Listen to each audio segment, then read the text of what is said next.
अस्सलाम वालेकुम। आज मैं एक इम्पोर्टेंट टॉपिक डिस्कस करना चाह रहा था, वो है जी फ़ोलिक एसिड। कि फ़ोलिक एसिड होता क्या है और फ़ोलिक एसिड क्यों ज़रूरी है, ख़ास तौर पे वो ख़वातीन जो हमल की प्लानिंग कर रही होती हैं, उनमें फ़ोलिक एसिड किस हद तक इम्पोर्टेंट हो सकता है।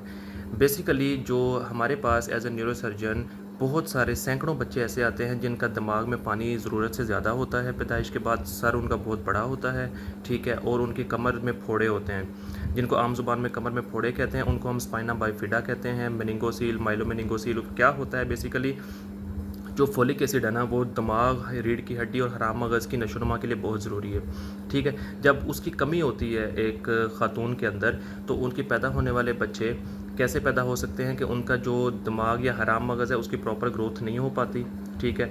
उनकी रीढ़ की हड्डी में डिफेक्ट रह जाता है, उस डिफेक्ट में से हराम मगज़ और उसके ऊपर वाली जो तहें होती हैं वो बाहर निकल जाती हैं, ठीक है। तो वो एक फोड़े की शक्ल इख्तियार कर लेते हैं। इसमें बच्चों को क्या मसाइल हो सकते हैं कि बच्चे की टांगों की हरकत, उसके पेशाब वाली जगह, पखाने वाली जगह पे कंट्रोल, ये सारी चीज़ें मुतासिर हो सकती हैं। तो इन सारी चीज़ों से बचा कैसे जा सकता है कि हम अपने टाइमली, जब औरतें हमल की प्लानिंग कर रही होती हैं, तो वो अपने डॉक्टर से कंसल्ट करें, ठीक है। वो उनको फोलिक एसिड स्टार्ट करवाएं।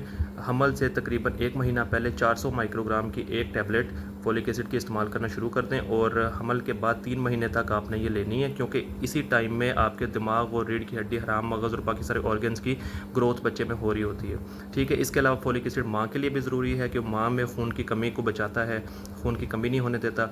और कौन सी ऐसी ख़वातीन हैं जिनमें हमने फोलिक एसिड की डोज़ थोड़ी ज़्यादा देनी है, जो हाई रिस्क होती हैं, जिनके पहले कोई जिनका बच्चा इस तरह की कमर के फोड़ों के साथ या सर का बड़े साइज़ के साथ पैदा हुआ हो, या जिनको शुगर हो, ठीक है, या जो मिर्गी की दवाइयाँ, मिर्गी रोकने की दवाइयाँ ले रही हो, तो उनमें हमने 4 से 5 मिलीग्राम तक डोज़ हम दे सकते हैं फोलिक एसिड की।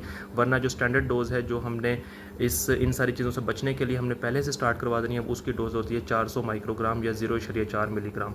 तो ये आपने लाजमी अपने डॉक्टर से कंसल्ट करना है और इसको लाजमी अपनी ज़िंदगी में लेके आना है, ताकि आप ऐसी मुश्किलों से और ऐसी मुश्किलात से बच सकें, ठीक है।